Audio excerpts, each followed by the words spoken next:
치유의 절대망대 시편이라는 제목으로 말씀 선포하겠습니다. 이 시편이 어떤 책이냐고 했을 때 시편은 사실은 이 유대인들의 이 예배 규범서라고 할 수 있죠.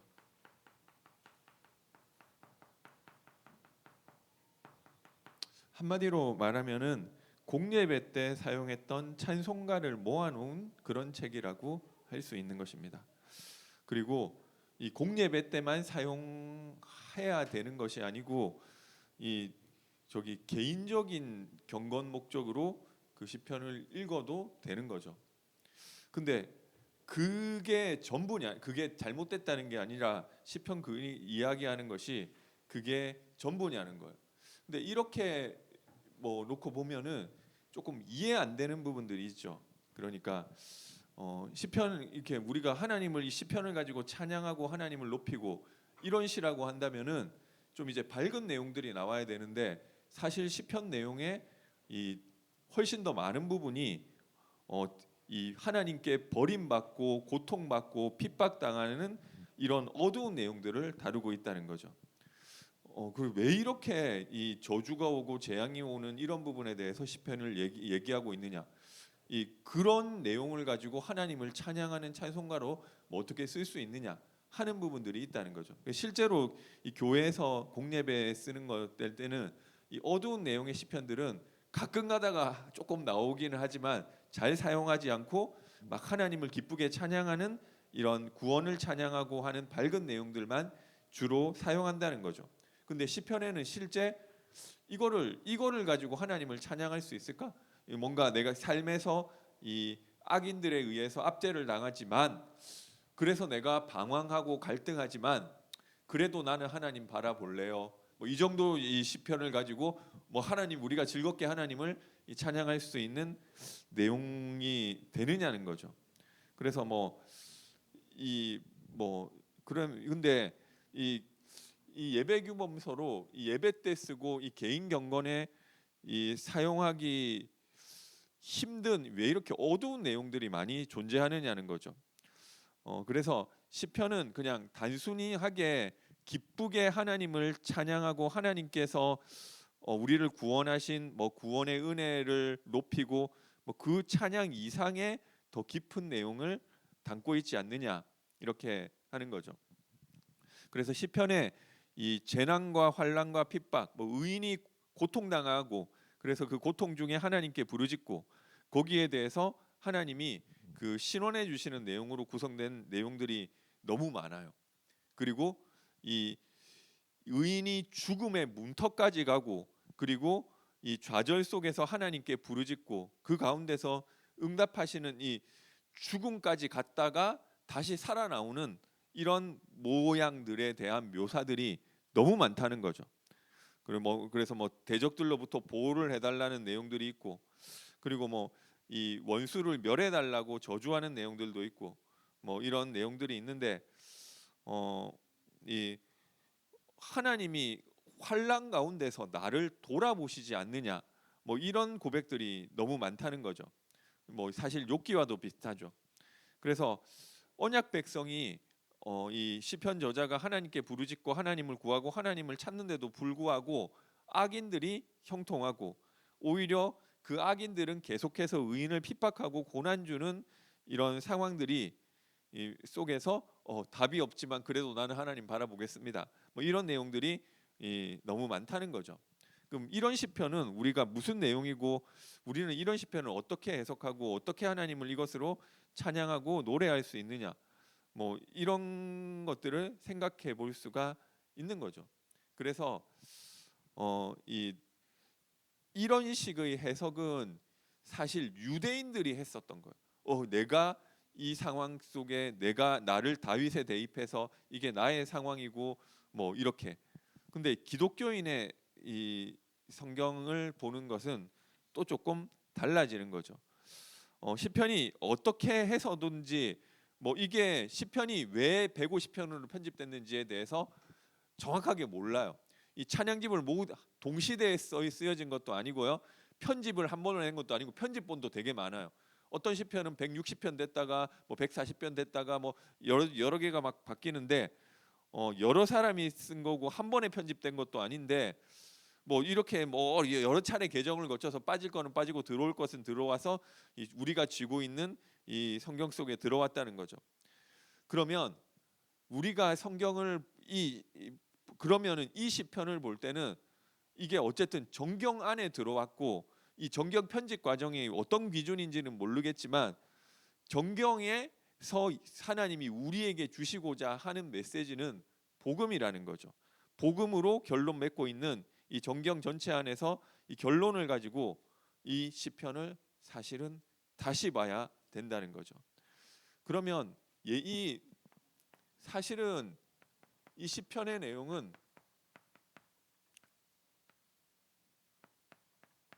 사실은 예수님에 대한 예언서라는 거. 누가복음 24장 44절에 예수님이 특별히 뭐 모세의 율법과 선지자들의 글과 시편의 나에 대해서 말씀하신 것들이 나를 가리켜 말씀한 것들이 이루어져야 하리라. 그 시각을 가지고 시편을 다시 읽어야 되는 것입니다. 그러면은 되게 많은 내용들이 이해가 되죠. 내가 나도 이럴 때 이렇게 하는 게 아니라 뭐 이렇게 하라는 게 아니라 그래 그리스도가 버림받고 이 악인들이 하나님에 의해서 외면당하고 악인들에 의해서 핍박을 받고 죽음의 문턱까지 가는 그 내용들에 대해서 예언한 내용이구나. 그래서 이루어져야 되리라. 뭐 많은 내용들이 그 기독교인의 시각을 가지고 시편을 다시 봤을 때 다르게 해석이 돼요. 그래서 이 시편 3편 5절에 보니까 내가 누워 자고 깨었으니 여호와께서 나를 붙드심이로다. 그냥 다윗의 시인데요. 내가 누워 자고 깨었으니 여호와께서 나를 붙드심이로다. 그런 내용이죠. 그러나 이게 그리스도에 대한 예언이라고 봤을 때 누워 자고 깨는데 하나님이 나를 붙들어 주신다. 이 사실은 결론을 알고 시편을 다시 봤을 때는 그리스도의 죽음과 부활을 이미 이야기하고 있는 것이구나. 그러니까 사실은 이거는 결론을 알고 맞추는 거예요. 그렇게 봤을 때 그 내용이고요. 그래서 왜 이렇게 많은 고난시가 나오는지 그 예수 그리스도가 받게 될 이 고난에 대해서 얘기를 하는 것이고요. 시편 8편에 있어 창조시라고 하는데 이 사람이 무엇이건대 주께서 그를 생각하시며 인자가 무엇이건대 그를 돌보시나이까. 그를 하나님보다 조금 못하게 하시고 조금 못하게 되었다는 것은 그리스도가 이 땅 가운데 성육신하신 것을 이거는 하나님의 창조의 아름다움을 노래하고 이런 시이기 이전에 그를 이 하나님보다 조금 못하게 하시고 이 성육신하신 것이죠. 이 영화와 존귀로 관을 씌우셨나이다. 부활하시고 영광을 받으시는 그 내용에 대해서 이야기를 하고 있는 것이다. 그래서 그 그리스도를 통해서 여호와 우리 주여 주의 이름이 온 땅에 어찌 그리 아름다운지요. 사실은 그 내용이라는 거예요. 그냥 하나님의 창조에 대한 아름다움을 즐겁게 노래하는 그 내용 이상의 그런 것들이 있다는 거죠. 그런데 조금 이해 안 되는 것은 시편 51편에 아니 다윗이 회개하는 시는 그걸 어떻게 그리스도 시적 이 시로 받아들여야 되느냐, 그죠? 다윗이 근데 그리스도는 죄가 없으신 분인데 다윗이 회개하는 시는 어떻게 해석해야 되느냐? 예수님께서 죄 있는 사람처럼 세례 요한이 베푸는 죄를 사하는 세례를 받으시죠.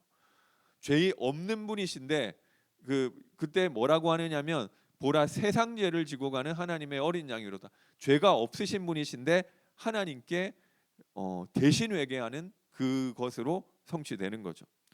그리고 이 시편 72편에는 이 다윗의 아들 이새의 아들 다윗의 기도가 끝나니라. 근데 이게 시편 150편에 딱 있으면은 이해가 되죠. 72편에 있으니까 이게 해석도 안 되고 이해도 안 되고. 그리고 72편, 73편부터는 다윗의 시 안 나오느냐? 이 이새의 아들 다윗의 기도가 여기서 끝나니라 해놓고 뒤에 다윗의 시 또 나와요. 이거는 어떻게 해석해야 되느냐? 이새의 아들 다윗의 시가 끝나고 이 기도가 끝나고 그리스도께서 이루실 내용이 시작되는 것이다. 참 다윗 대신, 그죠? 이렇게 뭐 이 여러 가지 새롭게 해석할 수 있는 것 같아요. 그리고 여기 파란색 제목이 있는데 이거는 한국 사람이 쓴 것이 아니고 원래 히브리 원어의 1절에 포함되어 있는데요. 이 1편, 2편만 이 제목이 없어요.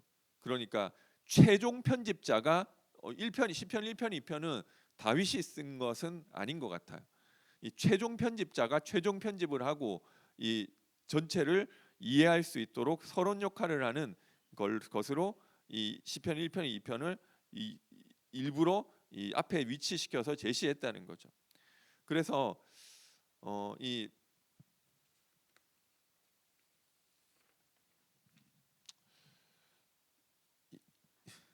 결국 이게 예수님에 대한 예언서인데 이 예수님은 이 모든 말씀을 다 이루신 분이에요. 시편 1편에 어떤 사람이 복 있는 사람이냐고 했을 때 이 여호와의 율법을 즐거워하여 주야로 묵상한다. 묵상한다는 것은 우리처럼 지금 눈 감고 말씀에 집중하고 그게 아니라 이 히브리어에서 묵상한다는 것은 낮은 소리로 계속 읊조리는 거죠. 그리고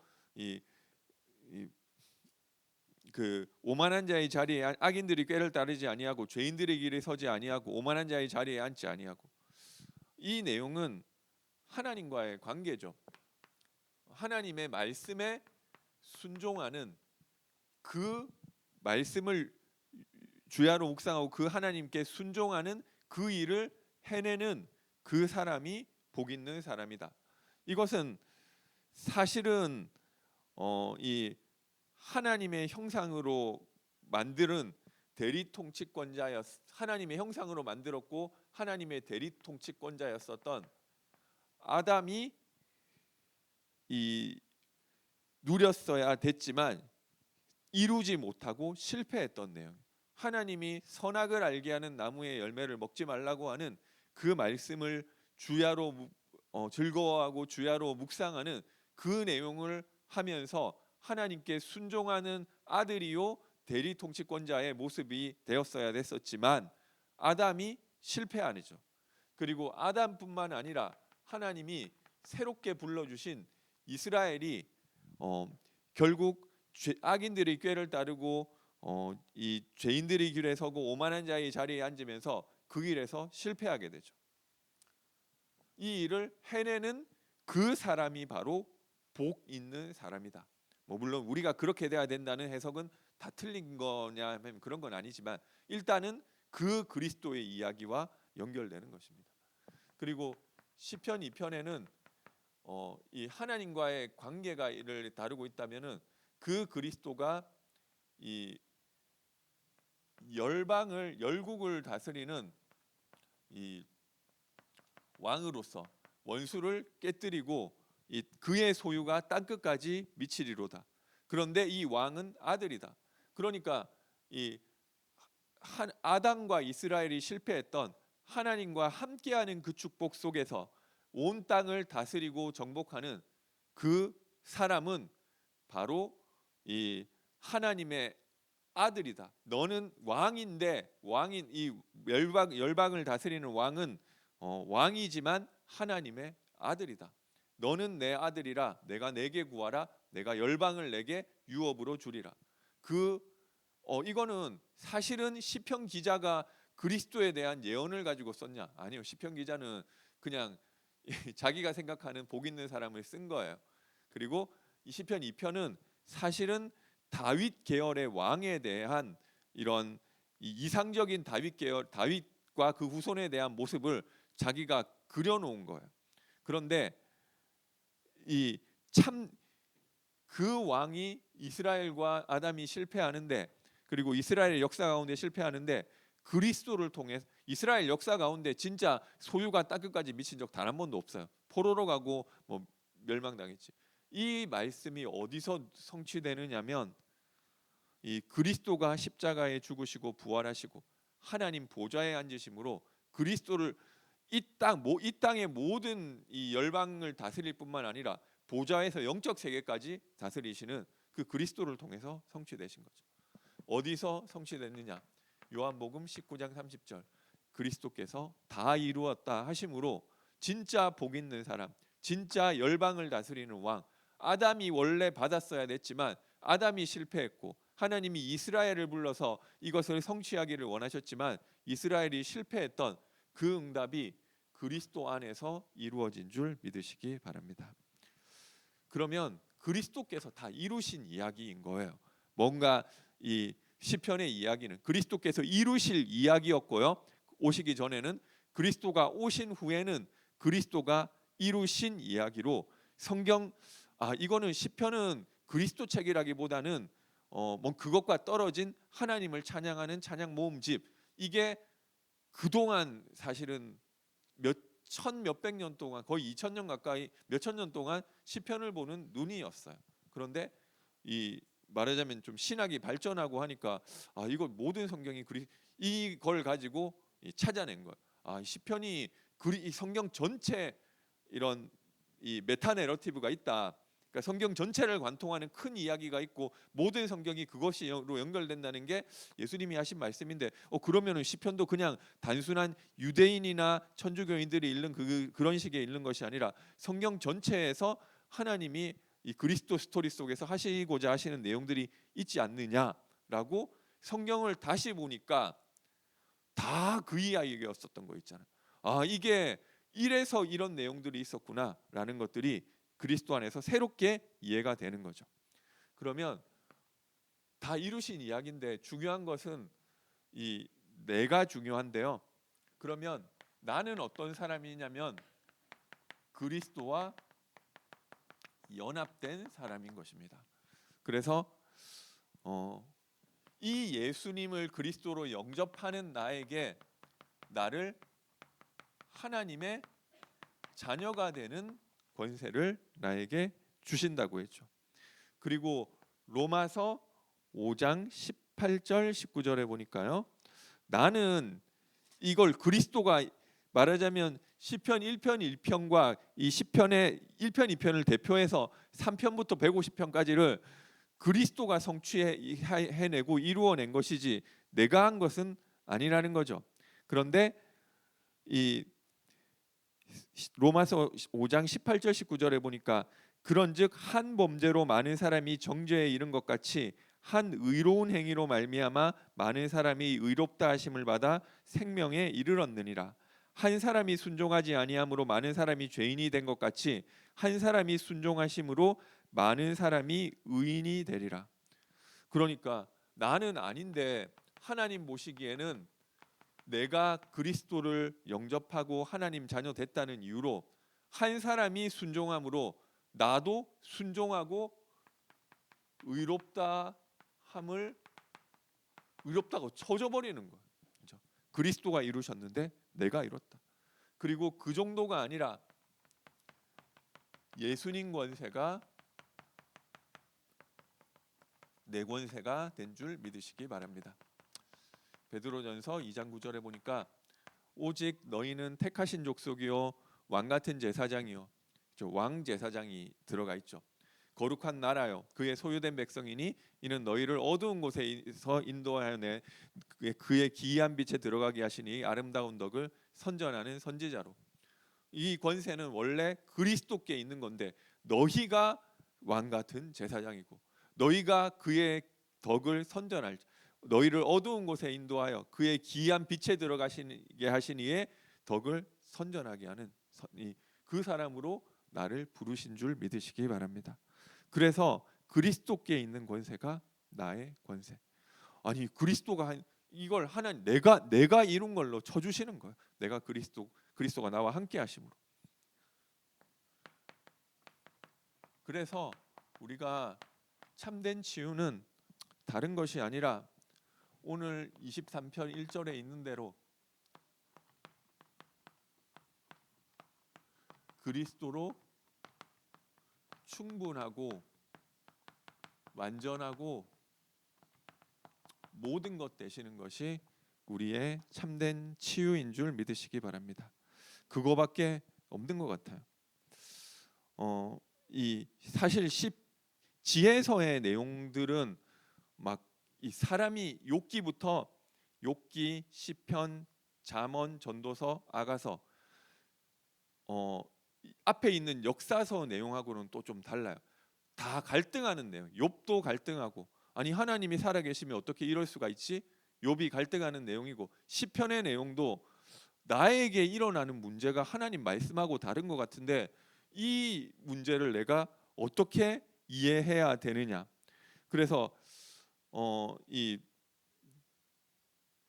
내가 만약에 아담이 받았던 그 시험을 받고 내가 만약에 욥이 받았던 시험을 받는다면 그때 나는 어떻게 해야 되지? 이 내용이잖아요. 그래서 사실은 할 수 있는 게 없는 것 같아요. 이 우리에게 오는 문제 앞에 거기서 우리가 할 수 있는 것은 이 믿음 고백하는 것밖에 없는 것 같아요.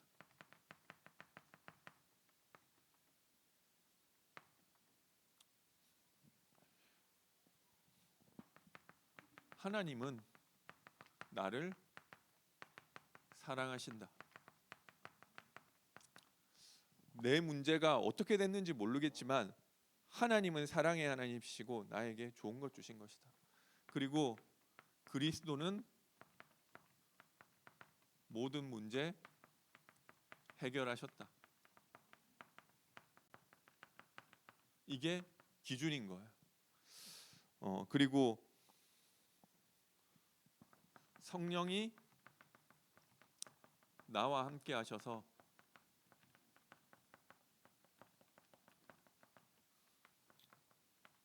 가장 좋은 길로 인도하고 계시다.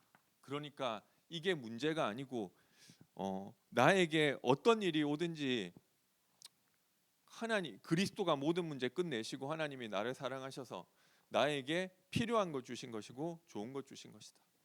그리고 나는 하나님의 귀한 자녀다. 이거밖에 없는 것 같아요. 그래서 사실은 시편 기자 욥 뭐 그리고 우리도 일상 가운데 하나님이 이해되지 않고 뭐 이 우리 앞에 일어나는 문제 속에서 아니 하나님이 살아계시면 어떻게 이런 이상한 일을 나에게 허락하실 수가 있지? 라는 이런 것들이 내가 예상하지 못한 어려움들과 생각해보지 않은 이런 일들이 우리의 삶 가운데도 일어나는데요. 그 가운데 내가 하나님이 이해가 되면은 아 그렇구나 할 텐데 욥도 이해가 안 돼가지고 방황하고 뭐 욥만 그런 게 아니라 우리도 우리 삶 가운데 그런 거죠. 할 수 있는 게 없는 것 같아요.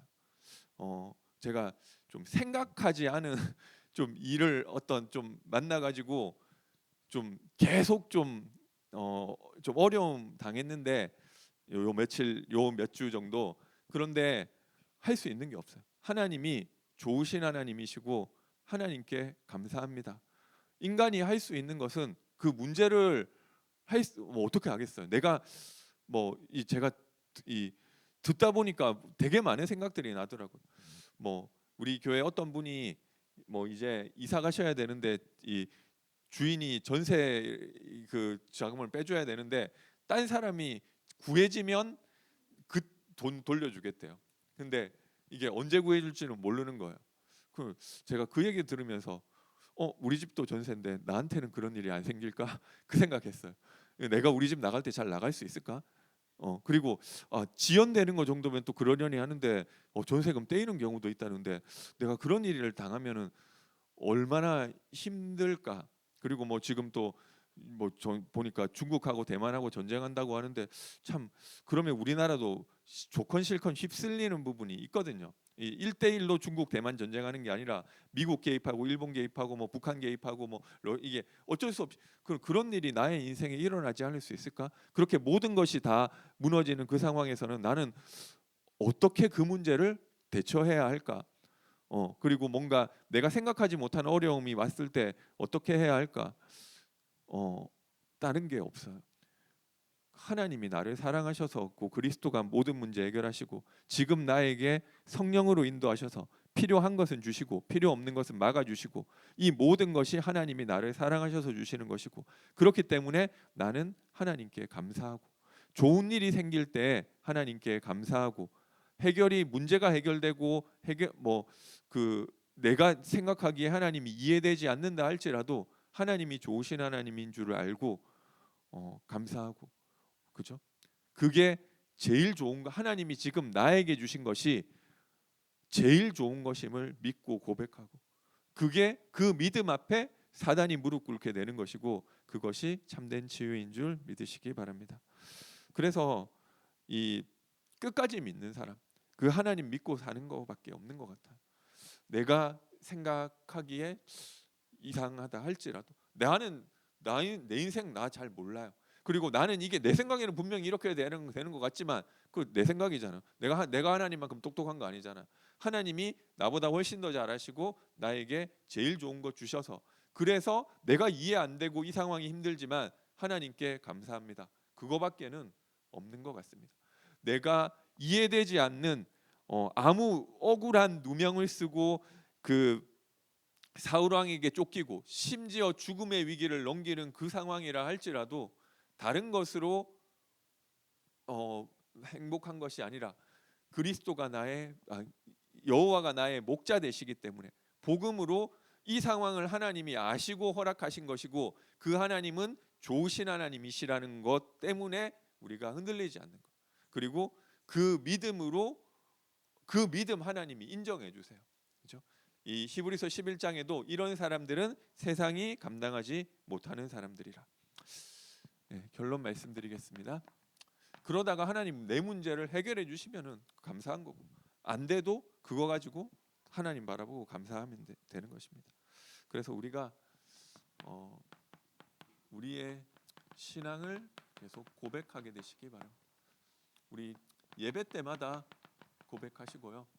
우리 서밋 타임 통해서 그리스도가 정말로 다 끝냈고 이것이 문제가 아니고 여기에 하나님이 사랑이 있음을 믿고 감사드립니다. 이 문제 때문에 내가 낙심하지 않고 무너지지 않고 하나님께 믿음 고백하게 하여 주옵소서. 계속 고백하시고요. 하나님이 원하시는 것은 이 나를 통해 전도 운동이 일어나는 것입니다. 세계 렘넌트 대회 등록이 시작됐는데요.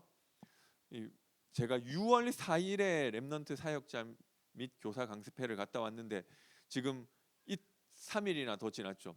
그러니까 3일 전 기준으로 이 등록 시작한 지 얼마 안 됐는데 9,000명 등록했다고 하더라고요. 지금은 좀 10,000명 넘은 것 같습니다. 여기 보니까 약간 좀 사악한 구조로 늦게 등록하면 회비도 올라가고 자리도 좀 그 뒤로 가는데 기왕 좀 할 거면 빨리 하시고요. 뭐 특별하게 뭐 그렇지 않으면은 같이 또 모여서 말씀 들을 때 하나님 주시는 은혜가 있으니까 기왕이면 사모하는 마음으로 이 등록을 하시면 좋을 것 같습니다. WIC와 또 여러 가지 여름 훈련 스케줄을 위해서 기도해 주시기 바랍니다. 제가 기도하고 마치겠습니다. 사랑의 하나님 은혜와 사랑을 감사드립니다. 그리스도를 통해서 다 이루시고 지금 나와 함께 하시며 그 그리스도의 권세가 나의 권세가 되게 하시고 그 그리스도로 말미암아 아무 부족함 없는 믿음을 하나님께 고백하게 하셔서 믿음으로 하나님을 기쁘시게 하는 응답 누리게 하여 주옵소서. 예수님의 이름으로 기도드립니다. 아멘. 이제는 우리 주 예수 그리스도의 크신 은혜와 하나님의 크신 사랑하심과 성령님의 내주인도 역사 교통 충만하시는 은혜가 오늘 주신 말씀대로 다 이루신 그리스도와 함께함으로 그 그리스도 한 분만으로 아무 부족함이 없는 믿음을 고백하고 그것으로 하나님께 영광 돌리기를 결단하는 모든 참사랑교회 성도님들 머리 위에 지금부터 영원토록 항상 함께 있을지어다.